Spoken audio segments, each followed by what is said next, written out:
The story লাইন্সের সমস্ত শ্রোতাদের কথা মাথায় রেখে আমরা ভিন্ন স্বাদের গল্প পাঠ করে থাকি। গল্পে রোমাঞ্চকর আবহাওয়া বা প্লট তৈরির খাতিরেই লেখক বা লেখিকারা কল্পনাপ্রসূত ভাবধারার প্রতিফলন ঘটিয়ে থাকেন তাদের সাদা কাগজে, যার সাথে বাস্তবের কোনো মিল থাকলেও তা সম্পূর্ণই অনিচ্ছাকৃত এবং কাকতালীয়। আজ আপনাদের জন্য অনিন্দিতা চ্যাটার্জির একটি রোমাঞ্চকর অ্যাডভেঞ্চার কাহিনী, আতঙ্কের অভিযানে। লেখিকাকে অসংখ্য ধন্যবাদ এই রকম একটি গল্প আমাদের উপহার দেওয়ার জন্য।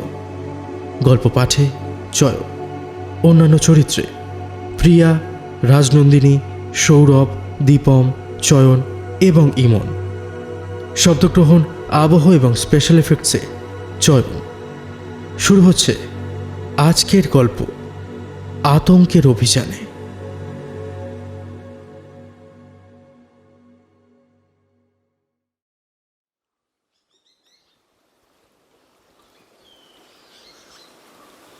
সবুজ হলুদ আর খয়েরি পাতা বিছানো ভূমির পাশ দিয়ে নিজস্ব স্রোতে বয়ে চলেছে নীলাভ সবুজ নদী রম্ভা।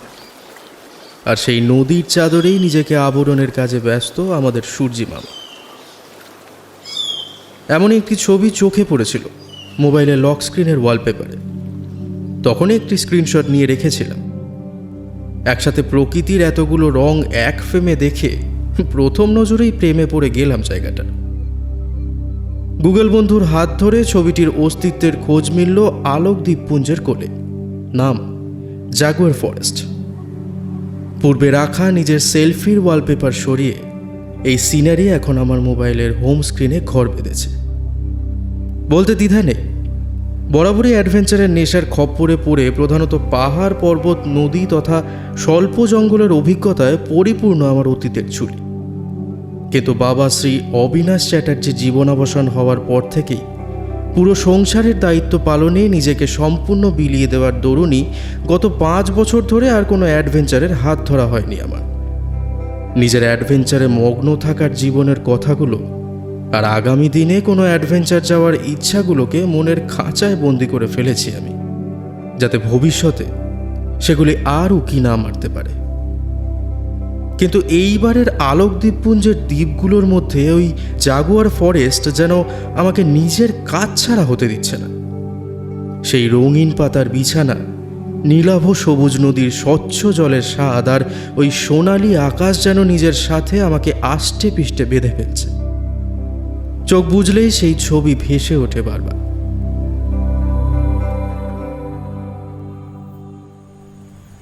রবিবারের এক দুপুরে ভাত মাংস খেয়ে বৈঠকখানার সোফায় পা দুটি তুলে কপালে হাত রেখে একটু জিরোচ্ছিলাম। এমন সময় মাথায় একটা হাত এসে ঠেকল। চোখ মেলতেই দেখি মা আমার ঠিক পাশেই বসে আছে। জিজ্ঞেস করলাম, কী গো মা, ঘুমোলে না? ভাত খেয়ে একটু না শুলে তো তোমার আবার মাথা ধরে যায়। যাও শুয়ে পড়ো। এইটুকু ছিলিস তুই যখন তোর বাবা এই বাড়িটা বানিয়েছিল? তখন কতই না ছোটাছুটি করতিস এই বড় দালান পেয়ে। আর এখন? একটু হেসে মায়ের কোলে মাথা রেখে বললাম, বাবার কথা খুব মনে পড়ে না? হ্যাঁ রে সোনা, আজ তোর বাবা থাকলে বুঝতো সেই ছোট্ট দুষ্টু রক্তিম কিভাবে 2 কাঁধে সংসারটার দায়িত্ব তুলে নিয়েছে। মা, বলছি তুমি ঠিক আছো তো? তোমাকে আর কোনো চিন্তা কষ্ট দিচ্ছে না তো? সত্যি বলতে আমি একদম ঠিক নেই রে বাবা। মায়ের কোল ছেড়ে আবার উঠে বসলাম। তারপর বললাম, কেন, কি হয়েছে বলো, দরকার হলে এক্ষুনি। আরে আরে বাবা, ব্যস্ত হোস না, আমার শরীর একদম ঠিক আছে। তবে তবে তবে আবার কি? আসলে আমার ছেলেটা ফাঁকা সময় পেলেই নিজের মোবাইলে একটা ছবি দেখতে ব্যস্ত থাকে, কিন্তু কার ছবি সেটা আমায় জানায় না। তাই মনটা একটু খারাপ থাকে আর কি। ও, এই ব্যাপার? ও কিছু না, এমনি। তা কেন, কোনো মেয়ে বুঝি? মাকে লুকিয়ে কোনো লাভ নেই কিন্তু। এই আমি বলে দিলাম। না মা, কোনো মেয়েটে নয়। তাহলে তাহলে কি? তুমি দেখবে আমি কিসের ছবি দেখি? আরে বাবা, হ্যাঁ, সেটাই তো বলছে গগন থেকে। আমাকে দেখা। নিজের মোবাইলে সেই জাগুয়ার ফরেস্টের ছবিটা মায়ের সামনে তুলে ধরলাম। মা খানিক তার উপর চোখ বুলিয়ে চোখ দুটো বন্ধ করে সোফায় হেলান দিয়ে বসলো। মা, তুমি মন খারাপ করো না, আমি এমনিই দেখি। ওখানে যাওয়ার জন্যে নয়। আমি জানি এখন আমার কোথাও গেলে চলবে না। ভাইটাকে বড় করতে হবে, বোনের বিয়ে দিতে হবে, তোমার খেয়াল রাখতে হবে, অনেক কাজ। তোর বাবার মনটা ভালো নেই রে, জানিস তো, ভালো নেই। বাবার মন ভালো নেই মানে তোমার এমন মনে হবার কারণটা কি? তুই যখন পাহাড় জঙ্গলের নেশায় ট্রেকিংয়ে যেতিস আর অনেক অনেক ভয়ঙ্কর অভিজ্ঞতা সঙ্গে করে এনে বাবার সামনে তুলে ধরতিস, তোর বাবা খুব আনন্দ পেত। সকালে মর্নিং ওয়াকে বেরিয়ে প্রতিবেশীদের সেই সব গল্প বারবার করে শোনাতো। তখন তোর বাবার চোখ দুটোর উজ্জ্বল্য দেখার মতন। আর আজ তুই তোর বাবার জন্যে নিজের স্বপ্নগুলো পায়ে পিষে মেরে ফেলছিস দেখে নিশ্চয়ই তোর বাবা কষ্ট পায় রে। মা, এইরকমভাবে বলো না। রিকি আর রাইমা একটু বড় হয়ে নিজে ভালো মন্দ বুঝতে শুরু করলেই আমি আবার ঘোড়ার নেশায় মাতব। তখন তুমিও দেখবে আমার প্রতি বিরক্ত হয়ে যাবে। বাবার উক্তিম, আমার একটা কথা শুনবি? হ্যাঁ বলো। তুই একটু ঘুরে আয় বাবা কোথাও থেকে। তুই আমার প্রথম সন্তান। আমি চাই তুই নিজেকে একটু সময় দে, নিজের মন ভালো কর। এইভাবে সারাটা সময় চুপ করে থাকিস, আমার মনটা খুব খারাপ লাগে বাবা। কি বলছো মা? সামনে ভাইয়ের উচ্চ মাধ্যমিক পরীক্ষা, আর তুমি... আহ, রিকির পরীক্ষা হতে এখনো 4 মাস বাকি। তাই বলছি, এর মধ্যে ঘুরে চলে আয়। তোর একটু হাওয়া বদল দরকার সোনা আমার। 5 বছর ধরে আমাদের পেছনেই খেটে চলেছিস। আমি এখনো এত বুড়ি হইনি, সব সামলে নেব, ভরসা রাখ আমার ওপর। তাহলে যাবো বলছো? আরে বাবা হ্যাঁ, বলছি তো, যা ঘুরে আয়। কিন্তু মা, একটা ভুল ধারণা নিয়ে কিন্তু তুমি থেকো না। ভুল ধারণা? কি রে বাবা? মা, তুমি 62।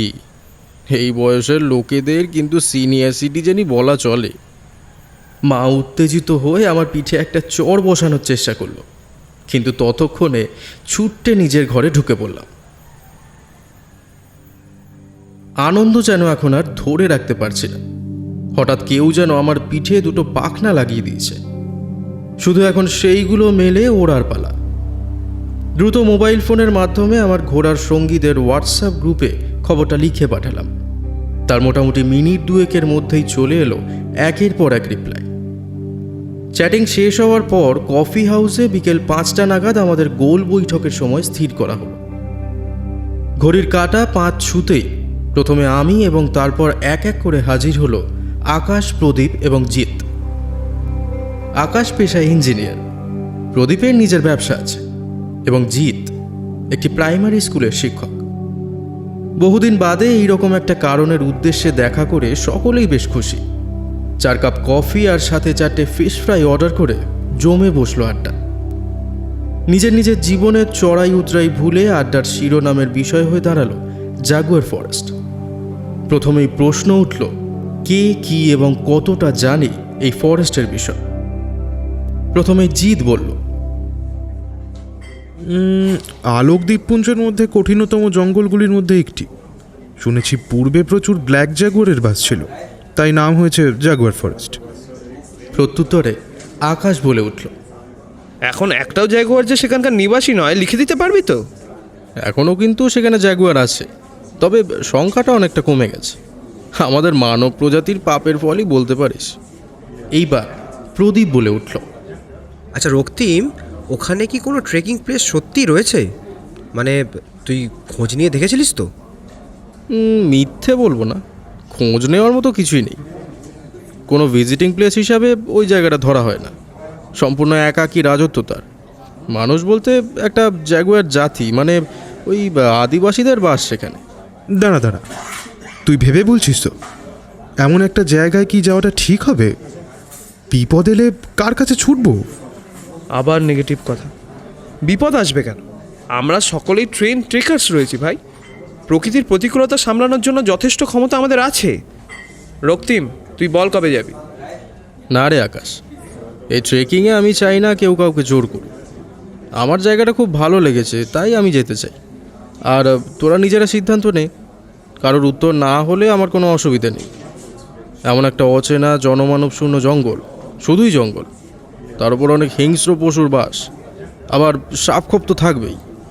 সব কিছু চিন্তা করেই আগামীকাল তোদের সিদ্ধান্ত জানাস আমাকে। সকলে সম্মতি জানিয়ে আরও কিছু ভ্রমণের স্মৃতিচারণ সেরে ইতি হলো সেই দিনের বৈঠক। সোমবারের সকালটা আবার সেই রোবটের মতনই শুরু হলো। ঘুম থেকে উঠে দাঁত মেজে প্রাতঃকর্ম সেরে রেডি হয়ে এসে বসলাম খাবার টেবিলে। প্রতিদিন রোদ মাথায় চেপে বাইক চালানোর দরুন জল মুড়ি চিবিয়েই বেরোইয়া, আজও তার অন্যথা হলো না। অফিস পৌঁছে কিছু আর্জেন্ট কাজ সেরে নিজের চেয়ারে বসতেই চোখে পড়ল হোয়াটসঅ্যাপ নোটিফিকেশন।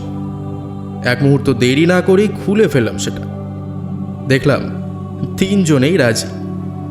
মনটা বেজায় খুশি হয়ে উঠল, এত খুশি যে টিফিনের পর হাফ ছুটি নিয়েই বাড়ি ফিরে এলাম। বাড়িতে সকলকে নিজের নতুন অভিযানে যাওয়ার খবরটা দিতেই রাইমা বলল, এত খুশির খবর শুধু শুধু দিলে হবে না, আজ কিন্তু রাতে বিরিয়ানি চাই। সাথে রিকি প্রায় উত্তেজিত হয়ে সম্মতি জানালো। ওদের মুখের হাসি যেন আমার হৃদয় জুড়িয়ে দিল। বললাম, হ্যাঁ একদম একদম মা, আজ তাহলে বিরিয়ানি নিয়ে আসবো, রাতে রান্না করো না। আজ বুঝলাম পরিবারের খুশি সকলের মুখের হাসি মিলে হয়। আমি যেমন ওদের আনন্দে রাখতে চাই, ওরাও সকলে আমার আনন্দের সন্ধান করে। না আর দেরি নয়, আজ 19 তারিখ। পরের মাসের 11 তারিখের আলোকদ্বীপের ফ্লাইটের 4টে টিকিট অনলাইনে কেটে প্রদীপ, আকাশ আর জিতকে মেল করে দিলাম। ওখান থেকে একটা বোট ভাড়া করে আমাদের পরবর্তী যাত্রা।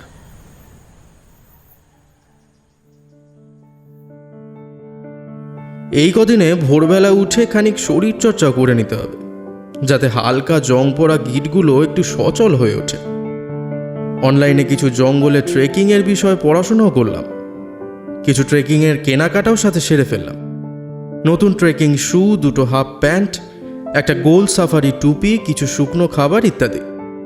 তারপর ধীরে ধীরে লিস্ট ধরে ব্যাগপত্র গোছানোর কাজটাও সেরে ফেললাম।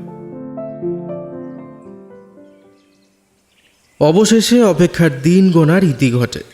ফেব্রুয়ারির 11 তারিখ এসে হাজির হলো। ভোর 4টে নাগাদ ঘুম থেকে উঠে স্নান সেরে ডাইনিংয়ে এসে দেখি মা বসে রয়েছে। বললাম, কি গো, এত ভোরে উঠে পড়েছো? আমি তো বেরোনোর সময় তোমাকে জানিয়েই যেতাম। হ্যাঁ জানি, কিন্তু যতক্ষণ তুই বাড়ি আছিস একটু দু চোখ ভরে দেখে নি বাবা তোকে। ভোরে একটা খারাপ স্বপ্নে মনটা কেমন অস্থির হয়ে রয়েছে রে। স্বপ্ন? কি স্বপ্ন? সেরম কিছু না বাবা রক্তিম, খুব সাবধানে যাস বাবা, আর নিজের খেয়াল রাখিস, ঠিক মতন খাওয়া দাওয়া। আরে হ্যাঁ বাবা, হ্যাঁ, ঠিক সময় খাবো, ঠিক সময় ঘুমাবো, নিজের যত্ন নেব, তুমি একদম চিন্তা করো না। এই যে টিফিন কারিতে কত রুটি আর আলুর দম করে রেখেছি, সুযোগ বুঝে খেয়ে নিবি সবাই, বুঝলি? আহ মা, আবার এইসব কেন বলো তো? ট্রেকিংয়ে কেউ এইসব নিয়ে যায় নাকি? ও আমি নেব না। ও নিবি না? এত ভোরে উঠে তোর নাম করে বানালাম, রুটিতে তো আর গ্যাস অম্বলের ভয় নেই রে বাবা। আর এই টিফিন কারিগুলো ফেরত আনতে হবে না, তোরা খাওয়া শেষে ফেলে দিস। মা, আমরা ফ্লাইটে যাচ্ছি, সেখানে এইসব নিয়ে যাওয়ার অনুমতি নেই। আমার কথা শুনে মায়ের মুখটা কেমন শুকিয়ে গেল। আমি তাকে বললাম, আচ্ছা তাও দেখি। এই যে এই তোমার বানানো একটা রুটি নিলাম, তাতে একটু আলুর দম দিয়ে একটা রোল বানিয়ে নিলাম। এবার এটা খেতে খেতে এয়ারপোর্ট অবধি যাব। এবার খুশি? আচ্ছা বলছি, তুমি কিন্তু নিজের প্রেশারের ওষুধটা খেতে ভুলো না। আমি ফোন নিয়ে যাচ্ছি না, মোটামুটি ধরে রাখো এই সপ্তাহ দুয়েকের মধ্যেই ফিরবো, ঠিক আছে? মা হ্যাঁ সূচক মাথা নাড়ল। তারপর কিছুক্ষণের মধ্যেই উঠে বসলাম আগে থেকে বুক করা ক্যাবে। যাওয়ার সময় লক্ষ্য করলাম মায়ের চোখ দুটো ছলছল করছে।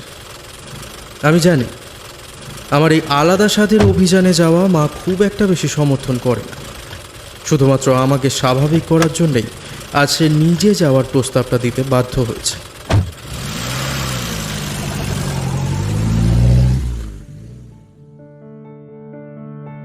সারাটা রাস্তায় এইসব ভাবতে ভাবতেই কেটে গেল। এয়ারপোর্টে এসে যখন পৌঁছলাম তখন 6:05। চেক ইনের সমস্ত ফর্ম্যালিটি সেরে গেট নম্বর 8-এ একটা চেয়ারে এসে বসলাম। ফ্লাইটের সময় যত এগোতে থাকলো, একে একে জিৎ, আকাশ এবং প্রদীপ এসে হাজির হল। ফ্লাইট অ্যানাউন্স হতেই সকলে লাইন দিয়ে নিজের বোর্ডিং পাসগুলো স্ক্যান করিয়ে চড়ে বসলাম বিমানে। নিজেদের সিট বেল্ট বেঁধে সিটে হেলান দিয়ে বসলাম সকলে। তারপর নিজের গতি তীব্র করে এক ঝটকায় জমি ছেড়ে যেন তীরের গতিতে আকাশের বুকে ভেসে উঠল আমাদের বিমান। 4 ঘন্টার যাত্রা, তাই একটা দীর্ঘ নিঃশ্বাস ফেলে শরীরের ক্লান্তিগুলো ঝেড়ে দু চোখের দৃষ্টি ছড়িয়ে দিলাম জানলার ওপারে। শহরের কালো পিচের রাস্তা আর অগুন্তি কংক্রিটের বিল্ডিংয়ের ভিড় পেছনে ফেলে রেখে গভীর আকাশের মাঝে বিমানটি ভাসতে শুরু করল। মনে মনে ভাবলাম, এখন প্রায় 4 ঘন্টা শুধু মেঘের সাগরে ভেসে রূপকথার আমেজ উপভোগ করার পালা। জানলার পাশেই ভেসে থাকা সাদা থোকা মেঘ যেন হাত বাড়ালেই মুঠোয় চলে আসবে। এরপর যখন আমাদের পক্ষীরাজ ডানা বেঁকিয়ে খানিক নিচের দিকে নেমে উঠতে মন দিল, তখন চোখ মাখল তৃণ সবুজ রং। কখনো বর্গক্ষেত্র, তো কখনো আয়তক্ষেত্র, আবার কখনো বা বহুভুজ বিস্তৃত ক্ষেতের জমির মেলা। কোনোটা হালকা তো কোনোটা গাঢ় সবুজ, আবার কোনো ফসল পেকে রং মেখেছে হলুদ। ছোটবেলায় খাতায় আঁকা সেই আঁকা বাঁকা গতিপথে নদীর চলো। এরপর হলুদ বালির চর শেষে ঢেউয়ের সাদা রেখা পেরিয়ে শুরু হলো সমুদ্রের সবুজ জলে তাথই নাচ।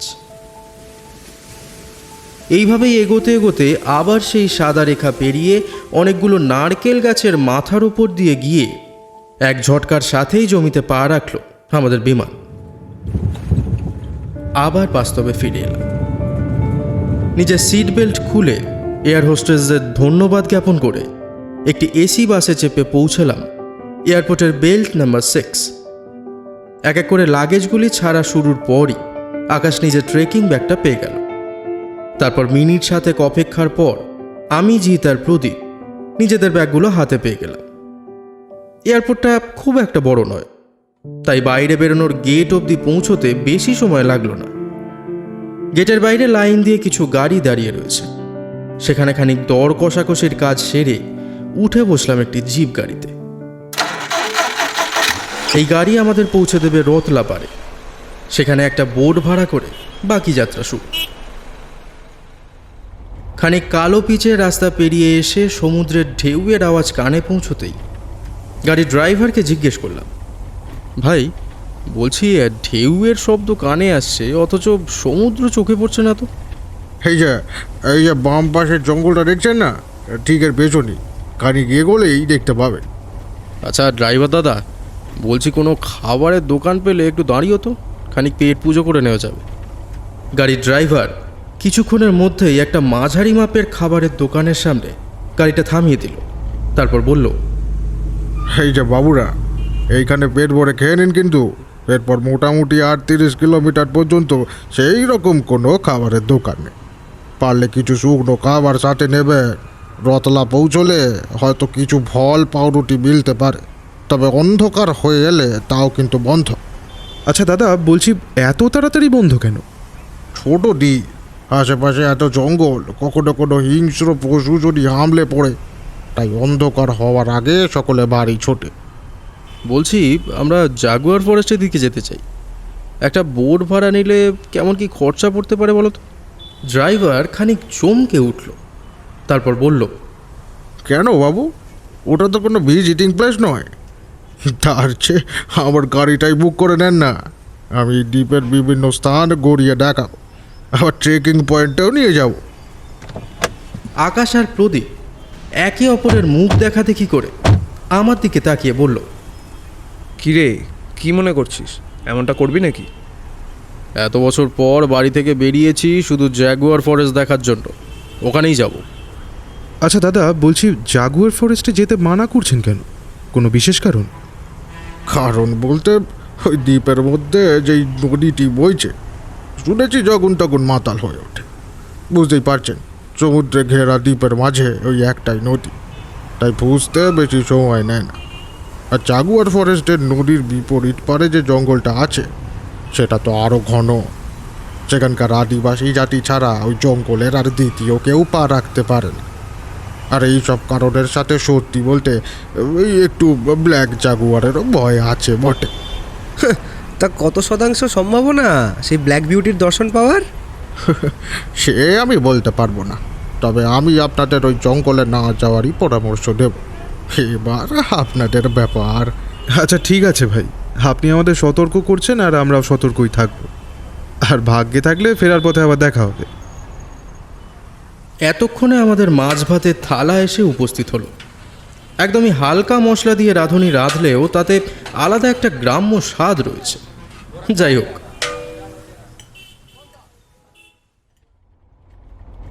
পেট পুজোর পর আবার আমাদের যাত্রা শুরু। পথে ছোট ছোট পাহাড়ের গা ভর্তি জঙ্গলের দৃশ্য উপভোগ করতে করতেই গাড়ি স্বাচ্ছন্দ্যে সেই আঁকাবাঁকা পথ দিয়ে নিজের গতি এক রেখেই এগোতে থাকলো। রাস্তার মাঝে গোটা কয়েক হনুমানের ভিড়ও বেশ নজর কাড়া। আরও খানিকটা পথ এগিয়ে একটা জঙ্গলি ঝর্ণাও চোখে পড়ল। ড্রাইভারকে বললাম, বলছি শোনো না, খানিক সাইড করে দাঁড়াও তো, কটা ছবি তুলি। কিন্তু ড্রাইভার তাতে রাজি হলো না। সে বলল, বাবু, এখানেই 3টে বাজতে যায়, আপনাদের পৌঁছে আমাকে আবার এখানেই ফিরতে হবে। অন্ধকার নামলে বিপদ আরও বাড়বে। তা বিপদটা কিসের? শুধু জন্তু জানোয়ারের আক্রমণের ভয় নয়, অন্ধকারে কেবল হেডলাইটের ওপর ভরসা করে চলতে হয়, তাই কখন কোনো পশু গাড়ির সামনে এসে প্রাণ হারিয়ে ফেলবে সেই চিন্তাও তো আছে আমার, নাকি? তাই বলছিলাম একেবারে রথ লাগিয়েই নামুন। অগত্যা মনে খুদখুদানি নিয়েই বাকি সফরটা শেষ করলাম। গাড়ি যখন রতলা পৌঁছলো তখন ঘড়িতে 4:25। ড্রাইভার নিজের ভাড়া হাতে নেওয়ার সাথে সাথেই গাড়ি রিভার্সে ঘুরিয়ে দিল এক ছুট। সেই সময় রতলা পারে কেবলমাত্র 2টি বোট দাঁড়িয়ে। তাদের দুজনকেই জাগুয়ার ফরেস্ট যাওয়ার কথা বলতেই দুজনেই বেঁকে বসল। এ তো ভারী মুশকিল হয়ে দাঁড়ালো। 4 মূর্তি মিলে খানিক আলোচনা সেরে একেবারে দ্বিগুণ ভাড়া দেওয়ার প্রস্তাব রাখা হলো। তাতেও 2 নাবিকের মধ্যে একজনও নিজের সিদ্ধান্ত থেকে এক বিন্দুও নড়ল না। এবার নিলামে বিড রাখার মতো প্রদীপ বলল, দেখো, 3 গুণ ভাড়া দেবো। তোমাদের বোট নিয়ে ওখানে থাকতেও হবে না, আমাদের শুধু তোমরা পৌঁছে দাও। আজ শনিবার, তোমরা বুধবার আমাদের নিতে চলে এসো। দেখো যাবে কি যাবে না। অনেক ভেবে একজন মাঝি বলল, ঠিক আছে বাবু, কিন্তু আবার কিন্তু কেন? এত সুন্দর প্রস্তাবে আবার অসঙ্গতির কারণ কি? না মানে আজ এক্ষুনি রাত হয়ে যাবে, তার চেয়ে বরং কাল ভোরে যাত্রা শুরু করলে ভালো হয় আর কি। আচ্ছা, আমরা এখানে থাকবোটা কোথায়? কোনো হোটেল কি পাবো? হ্যাঁ, এইখান থেকে বেরিয়ে বাঁদিকের রাস্তায় একটা লজ আছে, ওখানেই রাতটুকু কাটিয়ে নিতে পারবেন। তবে আর দেরি কেন, চল আজ রাতটা লজেই কাটাই।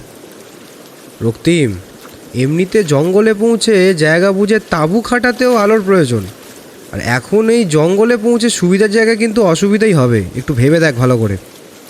আমি একবার সমুদ্রের ওপারের সূর্যের অবস্থান দেখে ওদের কথায় সম্মতি জানালাম। মাঝি কথা দিল ভোর 5:30 নাগাদ এই একই জায়গায় উপস্থিত থাকবে। আমরা ওনাকে কিছু টাকা অগ্রিম দিয়ে রাখলাম। এরপর লজে যাওয়ার পালা। মাঝির কথা মতন আমরা 4 মূর্তি সেখান থেকে বেরিয়ে বাম দিকের রাস্তা ধরে এগিয়ে সত্যি একটি লজের সন্ধান পেলাম। একেবারে ছোট্ট লজ, রুম প্রতি মাত্র 300 টাকা ভাড়া। এইরকম লজ কিছু ব্যস্ত রেলওয়ে স্টেশনের বাইরেও দেখা যায়। সেখানে 2টি রুম বুক করে দুয়ে দুয়ে ভাগ হয়ে ঘরে প্রবেশ করলাম। ঘরগুলি যেন পা রাখা মাত্রই শেষ, ওই 7x8 ফুটের হবে। তবে অ্যাটাচ বাথরুম রয়েছে দেখে বেশ শান্তি মিলল, যদিও খুব একটা পরিষ্কার নয়, ওই কাজ চলে যাওয়ার মতো। আর রাতের খাবার বলতে মিলল খানিক ছোলার রানিং ডাল আর সাথে রুটি। প্রদীপ বলল, আগামীকাল থেকে প্রকৃতির কোলে ঢলে পড়তে হবে। হ্যাঁ, মশলা ছাড়া নুন দিয়ে সিদ্ধ খাবার শুরু। তাই এই খাদ্য খুব একটা মন্দ নয়। সকলে একটা মুচকি হাসি হেসে ঘুমে মন দিলাম। বিছানায় খানিক এদিক সেদিক গড়াগড়ি দিয়েও ঘুম মহাশয়কে আমন্ত্রণ করে আর আনতে পারলাম না। মনটা বড়ই চঞ্চল হয়ে আছে। কাল সকালেই আমি সেই রঙিন জগতের সাক্ষী হতে পারব, উপভোগ করতে পারবো সেই নদীর নীলাভ সবুজ জল। উত্তেজনায় যেন হৃদয় ফুঁড়ে লাফিয়ে উঠছে। এই মন নিয়ে কি আর ঘুম সম্ভব? তাই চোখ বুজে নিজেকে সেই জাগুয়ার ফরেস্টের কল্পনার সাগরে বিলিয়ে দিলাম। এমন শান্তি জুড়ালো, কখন যে ঘুমিয়ে পড়লাম টেরই পেলাম না। তার কিছুক্ষণের মধ্যেই আকাশের ডাকে ঘুম ভাঙল। রক্তিম, রক্তিম, উঠে পড়ে এবার ভাই, 4:30 বাজে। মাঝিকে যে 5:30টায় আসার কথা বলা হয়েছে। কথাগুলো কান অবধি পৌঁছাতেই দ্রুত উঠে বসলাম। তারপর খানিক মুখ হাত পা ধুয়ে 1 ভাঁড় চা আর 2টো খাস্তা বিস্কিট শরীরে ঢেলে সকলেই তৈরি হয়ে নিলাম। এরপর ঘড়িতে 5:15 বাজতেই লজ ছেড়ে রতলা পাড়ের দিকে রওনা দিলাম। সেখানে পৌঁছে রীতিমতো চমকে উঠলাম সবাই। জল কোথায়? এখানে যে সম্পূর্ণ জলশূন্য হয়ে রয়েছে জায়গাটা। এমন সময় একজন লুঙ্গি পরা ভদ্রলোক হাতে লাল গামছা নাড়াতে নাড়াতে প্রায় দৌড়ে আমাদের দিকে এগিয়ে এলো। আরে, ইনিই তো আমাদের মাঝি। এতক্ষণে আমাদের কাছ অবধি পৌঁছে গেছে মাঝি ভাই। নিজের হাঁটু দুটি ধরে খানিক হাঁপ ছেড়ে বলল, বাবু, আজ ভাটা ঠিক সময় মতো হইল না, তাই এখন নৌকা নামানো যাবে না। এই এই এই এই এই নেন আপনার টাকা। সে কি, আপনি আমাদের জাগুয়ার ফরেস্ট নিয়ে যাবেন না? অসময়ের ভাটা প্রাকৃতিক দুর্যোগের চিহ্ন। আপনারা ওইদিকে যাবেন না বাবু। আর যদি যেতেই হয় তবে কটা দিন বাদে যান। ওনার হাত থেকে প্রদীপ টাকাটা ফেরত নিয়ে বলল, আপনি যান, আপনাকে আর যেতে হবে না। কিন্তু প্রদীপ, ওনাকে ছাড়লে হবেটা কি করে? আমরা যাব কি করে ওদিকে? তুই কি জোর করিয়ে ওনাকে দিয়ে বোট চালাতে পারবি? উনি নিজেই যেতে চাইছেন না, এতে কিচ্ছু করার নেই ভাই। তার থেকে ভালো তুই ওই মাঝি পাড়ায় চল, একজন না একজন মাঝি ঠিক জোগাড় হয়েই যাবে। হ্যাঁ, ঠিকই বলেছিস। আর এমনিও এই ভাটায় বোট নামানো যাবে না। ভাটা চলাকালীন খুঁজেই দেখি কোনো মাঝি মেলে কিনা।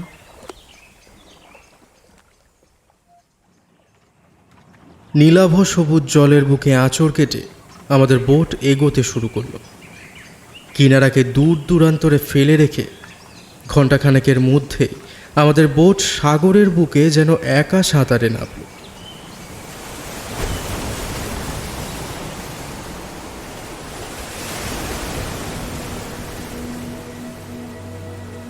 মোটামুটি 4 ঘন্টার যাত্রা। তাই চাঁদি ফাটা রোদ্দুর থেকে নিজেদের আড়াল করে বোটের ভিতরে গিয়েই বসলাম। সমুদ্রের ঢেউয়ের গর্জন আর অবাধে ধাক্কার ঠেলায় আমাদের বোট এক নাগাড়ে দুলতে থাকলো, যেন কোনো অ্যামিউজমেন্ট পার্কের আনলিমিটেড রাইডে চড়ে বসেছি আমরা। আকাশ নিজের ক্যামেরাটা নিয়ে ছাউনি ছেড়ে ডেকে গিয়ে কটা ছবি তোলার কাজে নিযুক্ত হলো। জিৎ একটা চিড়ে ভাজার প্যাকেট নিয়ে চিবোতে শুরু করলো। প্রদীপ বোটের দুলুনি উপভোগ করতে করতে ঘুমের দেশে পাড়ি দিল। আর আমি সূর্যের অবস্থান বুঝে পূর্ব দিক গণনা করে নিজের চোখ দুটি বিছিয়ে রাখলাম জাগুয়ার ফরেস্টের অপেক্ষায়। চারিদিকে শুধুই জল, আর সেই সুদূর পূবের আকাশকে লক্ষ্য করে চলেছি আমরা। জীবনের সব ধকলগুলো একটু একটু করে গা থেকে ঝেড়ে ফেলে চলেছি ওই পারে এক মুঠো শান্তির খোঁজে।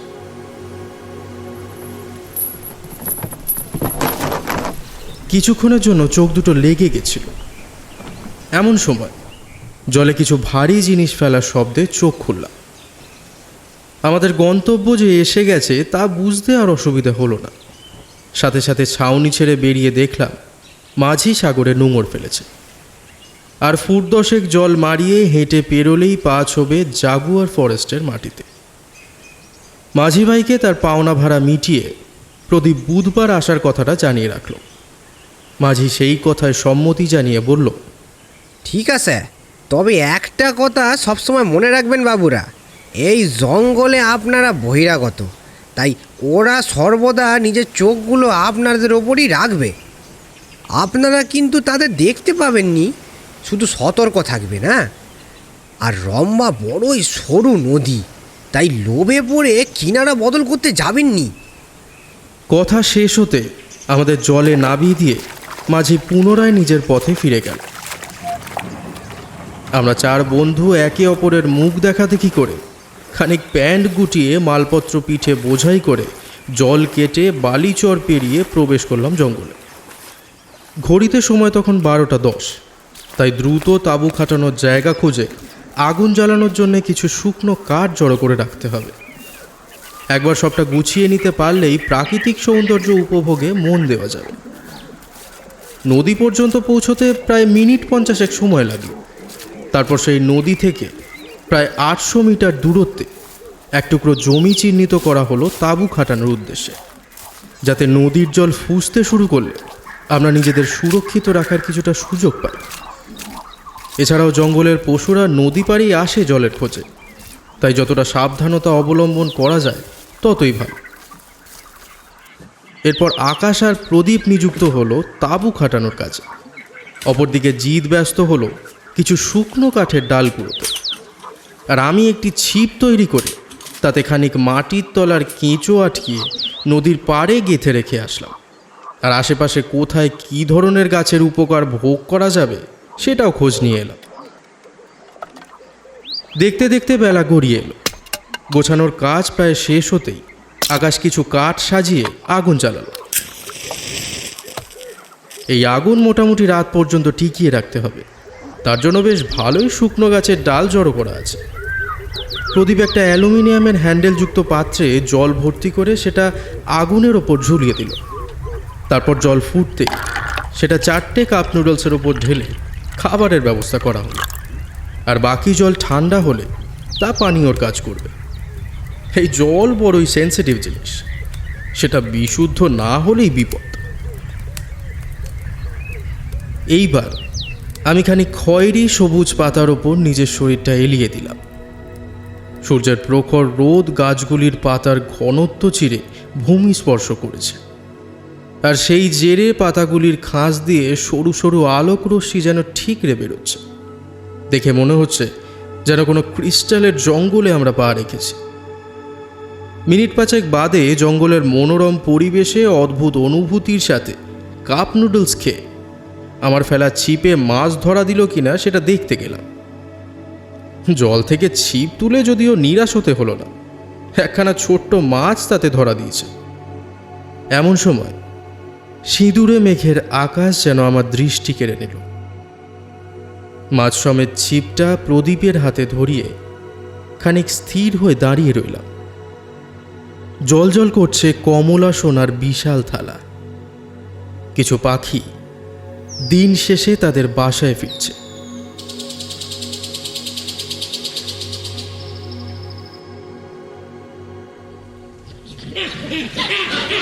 ঠিক এই সময় কোনো এক অজানা পশুর আর্তনাদে চারপাশটা কেঁপে উঠল।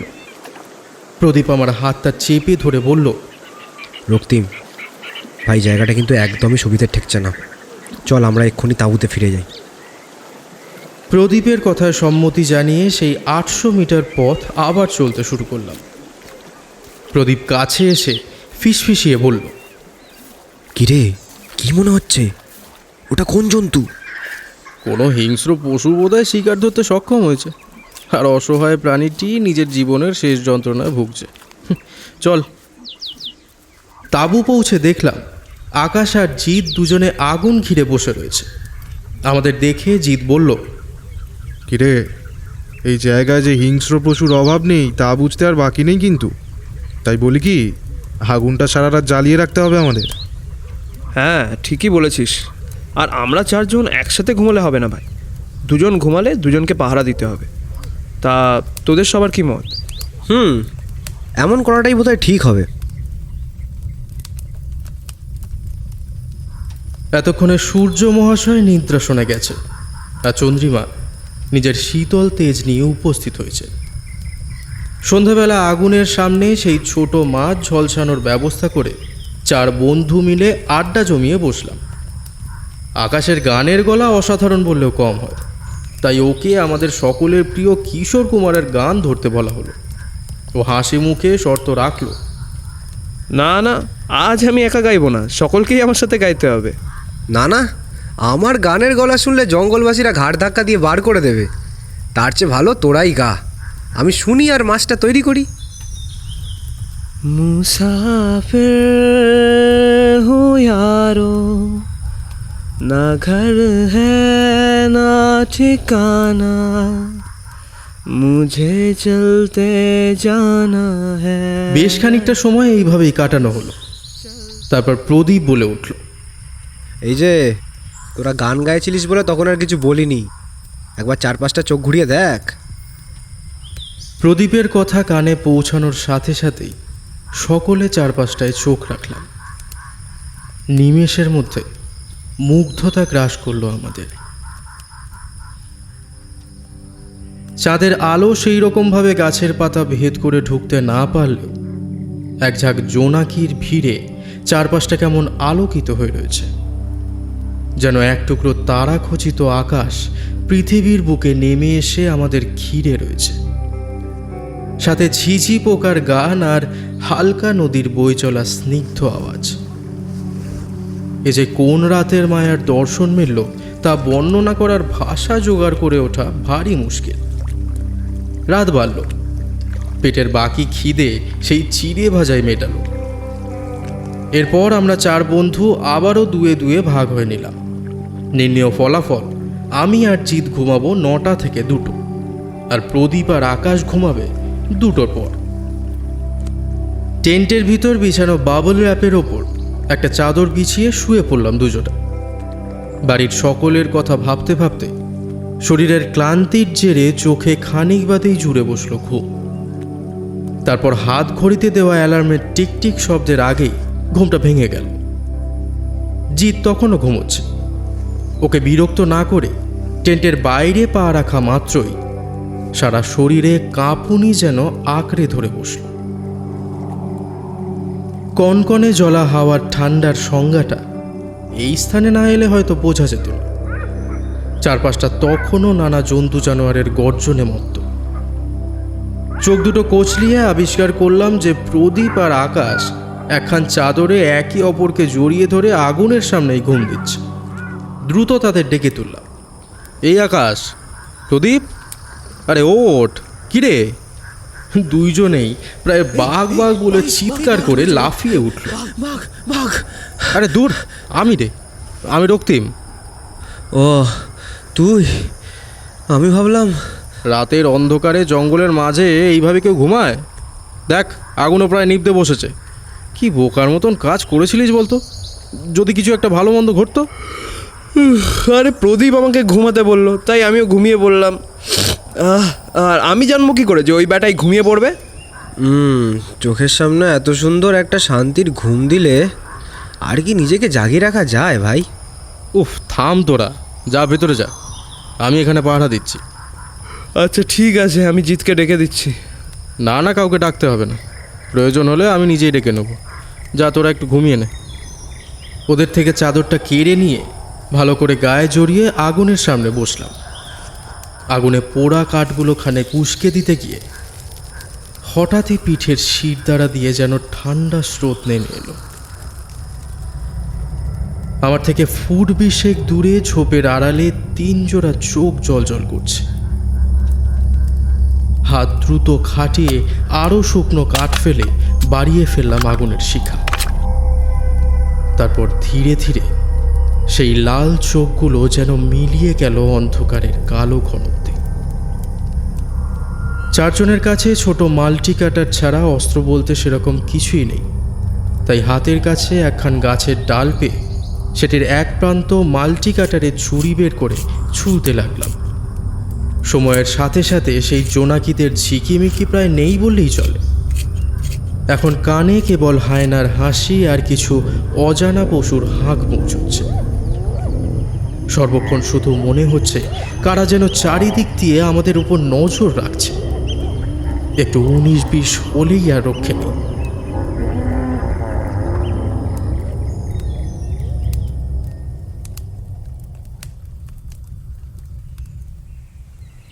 ধীরে ধীরে আকাশ নিজের রং বদলে কালো থেকে গাঢ় নীল আর তারপর সোনালি বর্ণ ধারণ করল। এমন সময় জিৎ পিঠে হাত রেখে বলল, কিরে, আমাকে রাতে ডাকলি না যে? আরে দরকার পড়েনি রে, আসলে ঘুম আসছিল না, তাই রাত জাগার কাজটা বাইরে বসেই করলাম। বাড়ির চিন্তা বুঝি? বলতেই পারিস। আসলে বাবা চলে যাওয়ার পর খুব ভয় পেয়ে গেছি আমি, তাই বাকি সবাইকে চোখের আড়াল করতে মন চায় না রে। মা না বললে হয়তো আমি এখানে আসতামই না। তা কাকিমার কথা ভেবে একটু এনজয় কর না লাইফটা। সকলের জীবন এখন দৌড়চ্ছে বন্ধু, তুমিও দৌড়ো। আচ্ছা ঠিক আছে, চল নদীতে ছিপ ফেলে আসি। না ভাই, পেট মোচড়াচ্ছে, আমি প্রকৃতির ডাকে ছাড়া ফেলি, তুই বরং ছিপ ফেলে আয়। পাগল একটা, এখানে দাঁড়িয়ে জ্ঞান দিচ্ছে, যা তাড়াতাড়ি। এক হাতে ছিপ এবং অপর হাতে সেই ছুচলো ডাল তুলে ভোরের সোনালি আলোর দেখানো পথে পা ফেলে এগিয়ে চললাম নদীর দিকে। আমার অজান্তেই সেখানে অপেক্ষা করছিল সেই স্বপ্নের জগৎ। পৌঁছে অবাক হয়ে দুই চোখ ভরে শুধু চেয়ে রইলাম। সেই সোনালি আলোর তেজে চিকচিক করছে নদীর জল, সারা জমিতে খয়েরি সবুজ হলুদ পাতা বিছানো। পাড়ের কাছাকাছি একটা গাছের নিচে বসে সেই প্রকৃতির স্নিগ্ধতা উপভোগ করছিলাম। হালকা শীতল বাতাস সারা শরীরে বারে বারে স্পর্শ করে চলেছে। নদীর স্বচ্ছ জলের পাড়ে কিছু ছোট ছোট রঙিন মাছের দল এঁকে বেঁকে খেলায় মত্ত হয়েছে। আপন মনে জলের বই চলার মধুর সুর শুনতে শুনতে কখন যে ঘুমের দেশে পাড়ি দিলাম বুঝতেই পারলাম না। যখন চোখ খুললাম দেখলাম জিৎ আমার সামনে দাঁড়িয়ে। ওর মুখটা কেমন যেন ফ্যাকাশে হয়ে আছে, কপালে জমে ওঠা বিন্দু বিন্দু ঘাম সুস্পষ্ট। আমার চোখ খুলেছে দেখেই ক্ষীণ স্বরে বলল, রক্তিম, নড়িস না কিন্তু। তারপর আমার পায়ের দিকে চোখের ইশারায় দেখতে পড়ল। শুয়ে থাকা অবস্থাতেই হালকা মাথা উঁচিয়ে দেখা মাত্র বুকের ভেতরটা রীতিমতো কেঁপে উঠল। এ যে বিশাল আকারের ফরেস্ট স্করপিয়ন, কম করে 8 ইঞ্চি মাপের তো হবেই। গায়ের রং একেবারে কুচকুচে কালো। নিজের হুলযুক্ত লেজ তুলে আমার হাঁটু বেয়ে ধীরে ধীরে উপরের দিকে উঠছে। জিতে একটা সরু গাছের ডাল নিয়ে 2-3 হাত দূর থেকেই পজিশন নিয়ে বসলো। একটা সুযোগ আর সেই ডাল দিয়ে এক ঝটকায় ছুঁড়ে ফেলবে সেই বিছেটাকে। আমার শরীরটা যেন পাথর হয়ে রইল, দাঁতে দাঁত চেপে পড়ে রইলাম। সেই অতিথি এখন আমার পেটের উপর দিয়ে বুকের দিকে অগ্রসর হচ্ছে, আর ঠিক সেই সময় জিৎ তার হাতে থাকা ডালটা সজোরে ঘোরালো। নিমেষের মধ্যে ডালের আঘাতে ছিটকে পড়ল সেই বিষাক্ত প্রাণীটি। সাথে সাথে নিজের গিঁট বিশিষ্ট লেজ তীক্ষ্ণ করে তুলে দ্রুত পাতা স্তূপে লুকিয়ে পড়ল সে। উঠে দাঁড়িয়ে জিৎকে রীতিমতো জড়িয়ে ধরলাম। ও আমাকে একটা ধাক্কা দিয়ে প্রায় ফুঁসতে ফুঁসতে বলল, এইবার বোকামিটা কে করলো রক্তিম? এইভাবে হিংস্র জঙ্গলে নদীর পাড়ে ঘুমোতে তোর বুক কাঁপলো না? আমি যদি না আসতাম কি হতো বলতো? আমার তো ভেবেই ভয় লাগছে। অসংখ্য ধন্যবাদ ভাই, সত্যি একটা বড় অবুঝের মতো কাজ করে ফেললাম। এমন ভুল আর হবে না। এরপর নদীতে ছিপ ফেলে রেখে আর একটি অ্যালুমিনিয়ামের পাত্রে জল ভর্তি করে কিছু শুকনো গাছের ডাল কুড়িয়ে তাঁবুতে ফিরলাম। আকাশ আর প্রদীপ তখনও ঘুমোচ্ছে। ঘড়িতে তখন 6:10। রাতে ফোটানো জল কেটলি থেকে সকলের বোতলে পুরে নেওয়া হলো, আর এখনকার আনা জল আগুনে বসিয়ে জিতের আনা চা পাতা ফুটিয়ে সকলের জন্য চা বানানো হলো। যে যার নিজের কাপে চিনি ছাড়া চা ঢেলে বেডটি নিয়ে ঘুম ভাঙানো হলো দুই সখার। শরীরের ক্লান্তি দূর করে ঘুম ভাঙতেই চা মেলায় বেজায় খুশি হয়ে গেল ওরা। গরম চায়ে চুমুক দিয়েই জিত আমার যন্ত্রণার মুখ থেকে ফেরার গল্প শোনাতে শুরু করলো। রক্তিম, বুধবার কিন্তু সত্যি জঙ্গলটা ছাড়তে হবে। জানি না কেন আমার খালি মনে হচ্ছে কিছু একটা খারাপ হবে। আসলে আমরা পাহাড়ি ট্রেকে পারদর্শী, আর সেই সব জায়গাগুলো ট্রেকিং প্লেস নামে পরিচিত, কিন্তু এই জঙ্গলের বড়ই বদনাম, তাই হয়তো সবাই একটু ভয়ে ভয়ে রয়েছি। আরে হ্যাঁ রে হ্যাঁ, বুধবারেই ফিরবো। এমনিও এখানে কোনো মাঝি আসতে রাজি নয়। এই একজনকে যা পাওয়া গেছে তার ভরসাতেই ফিরে যাব। সকলে প্রস্তাব রাখলো ফেরার পথে আলোক দ্বীপপুঞ্জের প্রধান দ্বীপে আরও কটা দিন নিশ্চিন্তে কাটিয়ে বাড়ি ফেরার কথা। তাতে সকলেই সম্মতি জানিয়ে শুরু হলো আজকের দিনের কাজগুলোর হাত ধরা। হাতে মাত্র 2 দিন, আজ আর কাল। তাই 2 দিন যতটা পারা যায় জঙ্গলটা উপভোগ করে নিতে হবে।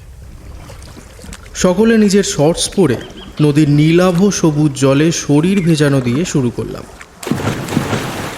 শীতল স্বচ্ছ জলে শরীরের সব ক্লান্তি আর ভালো না লাগাগুলো সব ধুয়ে বেরিয়ে গেল। খানিক সাঁতরে নদীর বিপরীত পাড় ছুঁয়ে আবার নিজের পাড়ে ফিরে আসার প্রতিযোগিতায় আমি প্রথম স্থান অধিকার করলাম। জল থেকে উঠে আমরা 4 জন নিজেদের মধ্যে খুনসুটিতে মাতলাম। আকাশ নদীতে আবার লাফ দিয়ে বসল। জলে পড়তেই হঠাৎ চেঁচিয়ে উঠল, আরে আরে ওরে, এই কিছু একটা জিনিস আমার পায়ের আঙুলে আটকে গেছে রে। বোধহয় নারকেলের ছোবড়া টোবড়া হবে, বেশ ব্যথা হচ্ছে। কেউ হাত বাড়াতো ভাই, উঠি উঠি জল থেকে। এই যে মরকট, নারকেলের ছোবড়া জলে ডোবে না, অন্য কিছু হবে। নে হাতটা দে। সাথে সাথে হাত এগিয়ে দিলাম ওর দিকে। আমার হাত ধরে জল থেকে উঠতেই সকলে প্রায় শিউরে উঠলাম। এ যে মানুষের প্রায় কঙ্কালে রূপান্তরিত মাথার খুলি, যার চক্ষু কোটরে আকাশের পায়ের বুড়ো আঙুলটা গেঁথে রয়েছে। একটা বড় পাতার সাহায্যে খুলিটি ধরে টেনে বার করলাম ওর পা থেকে। খুলিটা মাটিতে পড়তেই তার ভেতর থেকে একখানা পাথর ছিটকে বেরিয়ে এলো। আর কিছু না ভেবে তৎক্ষণাৎ নদীর পাড় থেকে পুনরায় তাঁবুতে ফিরলাম। কোনো প্রকার সকলে গায়ে জামা জড়িয়ে একত্রিত হয়ে বসলাম। রক্তিম রে, ওটা কি ছিল ভাই? মানুষের খুলি নাকি? তার মানে আবার কি?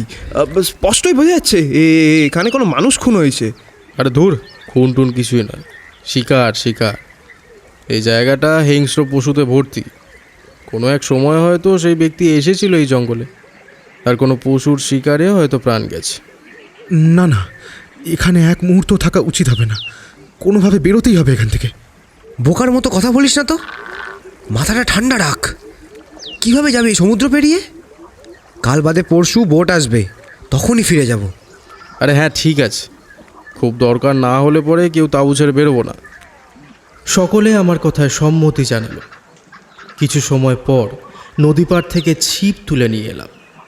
না, এইবারে একটাও মাছ ধরা দেয়নি। অগত্যা কাপ নুডলস দিয়েই কাজ চালানো হলো। সন্ধেবেলা আগুন ঘিরে বসে হই হুল্লোড়ে মন বসল না কারোর। যেন এক অজানা ভয় সকলের মনে চেপে বসেছে। কিসের যেন আতঙ্ক তাড়া করে বেড়াচ্ছে বারবার। সকালে জিত কটা পাখির ডিম খুঁজে এনেছিল। সেই ডিমগুলিতে মাটির প্রলেপ দিয়ে আগুনে পোড়াতে দেওয়া হলো। তার খানিক বাদে প্রদীপ বলল, হ্যাঁ রে, আমরা কি কারোর মৃত্যুর স্মরণ সভায় বসে আছি? কিছু একটা করা যাক। তা কি করবি?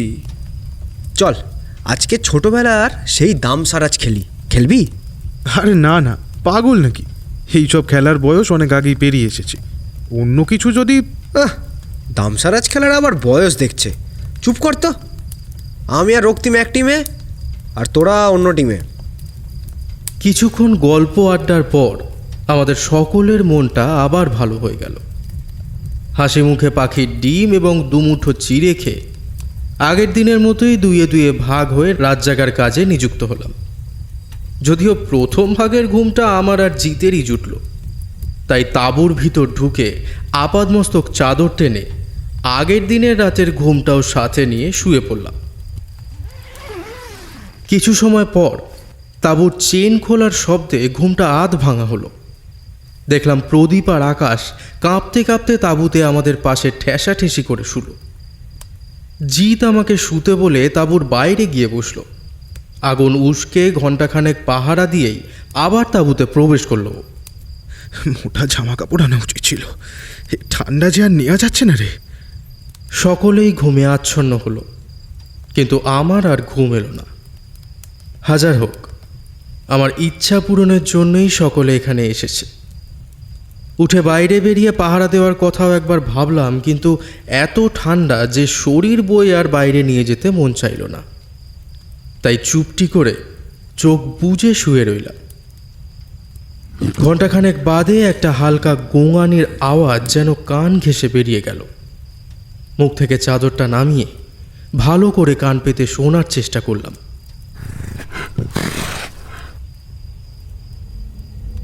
বুঝতে বেশিক্ষণ সময় লাগলো না, আমাদের তাঁবুর কাছেই কোনো প্রাণী এসে দাঁড়িয়েছে। নিঃশ্বাসের শব্দ শুনে যতটা বুঝতে পারছি, নাক টেনে কিছু ঘ্রাণ নেওয়ার চেষ্টা করছে সে।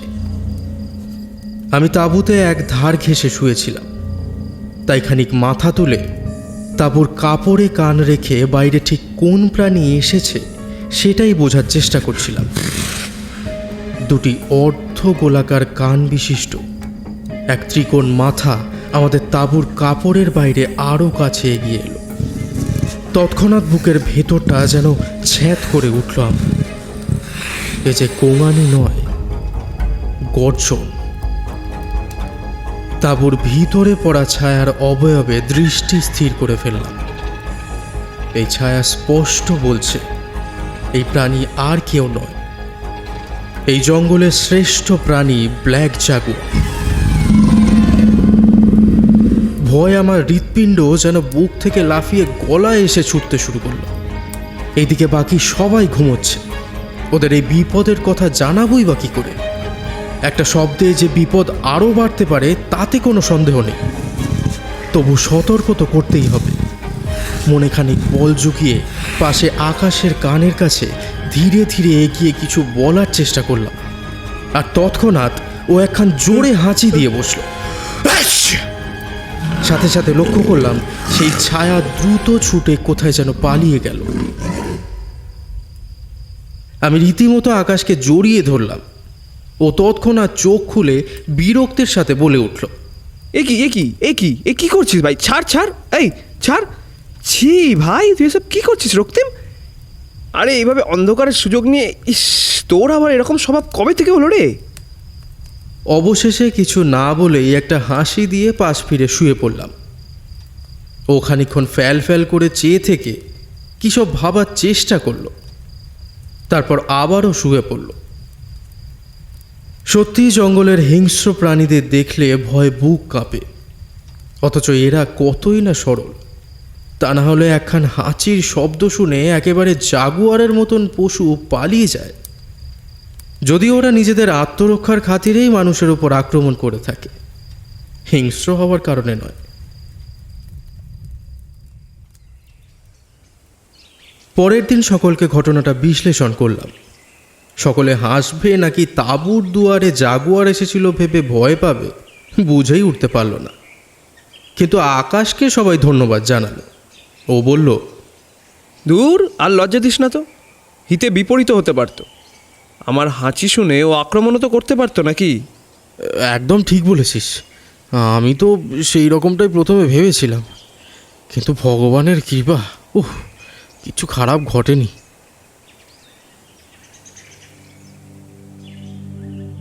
আগামীকাল এই জঙ্গল থেকে বিদায় নেওয়ার পালা।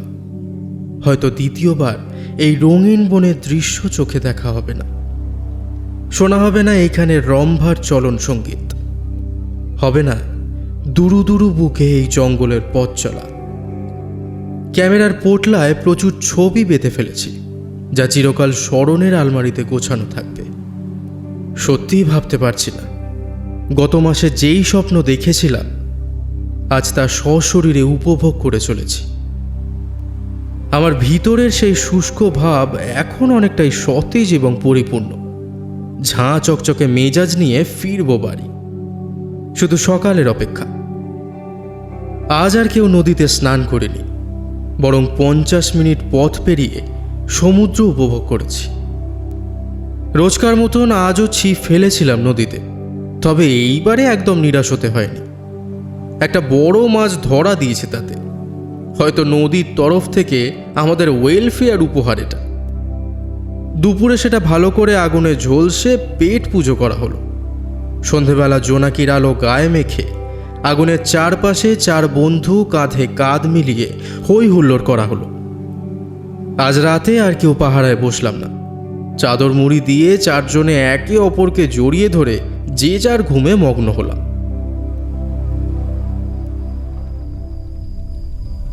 মধ্যরাতে যেন হালকা দুলুনিতে ঘুমটা ভেঙে গেল। চোখ খুলে উঠে বসতেই একটা ক্ষীণ গর্জন আজও কানে এলো। মুহূর্তের মধ্যে লাফিয়ে উঠে বসলাম। বুঝতে দেরি হলো না যে এই গর্জন নদীর রম্ভার ফুঁসে ওঠার শব্দ। আকাশ, প্রদীপ, জিৎ, ওঠ রে, শিগগিরই ওঠ। আরে কি হয়েছে? এখন কিচ্ছু বলার সময় নেই।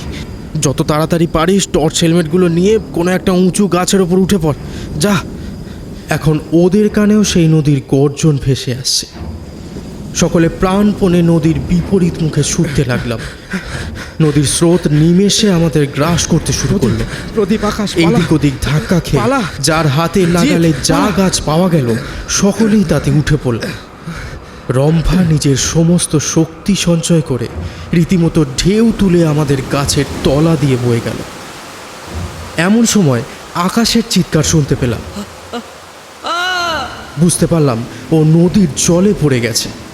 দ্রুত নিজের পায়ের ভরসায় গাছের ডালে আকাশ! উল্টো হয়ে ঝুলে আকাশ! ওকে হাত বাড়িয়ে ধরার চেষ্টা করলাম, কিন্তু জলের স্রোত এতটাই বেশি ছিল ও পারল না আমার হাত পর্যন্ত পৌঁছাতে। ওর শরীরটা এক নিমেষে জঙ্গলের গাঢ় অন্ধকারে তলিয়ে গেল। আমার ঝোলানো হাত দুটো শূন্যই রয়ে গেল। এমন সময় এক ছোট প্রাণীকেও জলে তলিয়ে যেতে দেখলাম। নিজের সমস্ত শরীরের জোর খাটিয়ে যেমন তেমন করে তাকে ধরে গাছের ওপর নিয়ে বসলাম। কনকনে ঠান্ডায় ওই ছোট্ট শরীরটা জলে ভিজে রীতিমতো কাঁপতে শুরু করল। নিজের বুকে সেই ছোট্ট প্রাণীটিকে চেপে ধরে শার্টে ওর গা মুছতে শুরু করলাম। মাথার টর্চের আলো ফেলে সেই প্রাণীটিকে দেখেই রীতিমতো চমকে উঠলাম আমি। এই যে জাগুয়ার শাবক! নিশ্চয়ই আকাশ যেই গাছে উঠেছিল এই প্রাণীও সেই গাছেই ছিল। আর সেই দেখেই আকাশ ভয়ে জলে ঝাঁপ দিতে বাধ্য হয়েছে।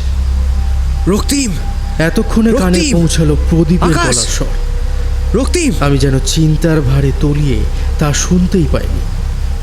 প্রদীপকে বললাম, আকাশ আমার হাত পর্যন্ত পৌঁছাতে পারলো না রে, চোখের সামনে তলিয়ে গেল। রক্তিম রে, এ কি বিপদ এলো আমাদের ওপর! এবার কি হবে? কি জবাব দেবো আমরা কাকু কাকিমাকে? ইতিমধ্যেই জাগুয়ার শাবকটি ঠান্ডায় কাতর হয়ে চিৎকার শুরু করেছে। আর তার চিৎকার শুনে কোথা থেকে হঠাৎ মা জাগুয়ার সমস্ত জোর খাটিয়ে অন্ধকারের কালিতে মিশে গর্জি উঠল। একদিকে প্রদীপ আর জিতও ভয় জবুথবু হয়ে বসে রয়েছে।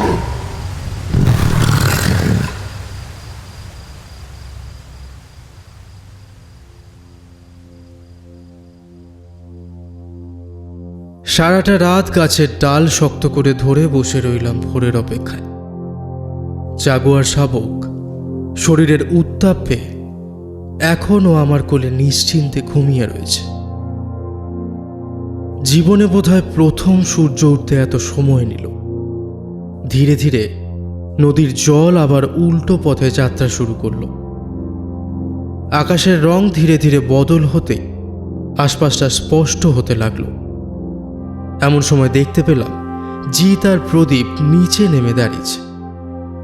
আর দেরি না করে আমিও নেমে পড়লাম গাছ থেকে।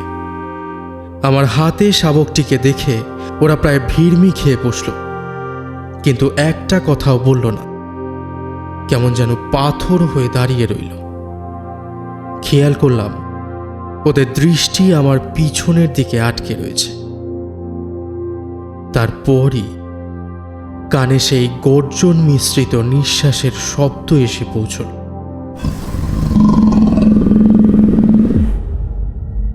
বুঝতে অসুবিধা হলো না, মা জাগুয়ার ঠিক আমার পিছনে এসে হাজির হয়েছে। চোখ দুটো বুজে মনে খানিক বল জুগিয়ে আস্তে আস্তে পিছন ফিরে দাঁড়ালাম। দেখলাম স্বচ্ছ উজ্জ্বল কোষ্ঠী বর্ণের প্রাণীটি নিজের তীক্ষ্ণ হলুদ চোখ দুটি আমার উপর স্থির করে ফেলেছে।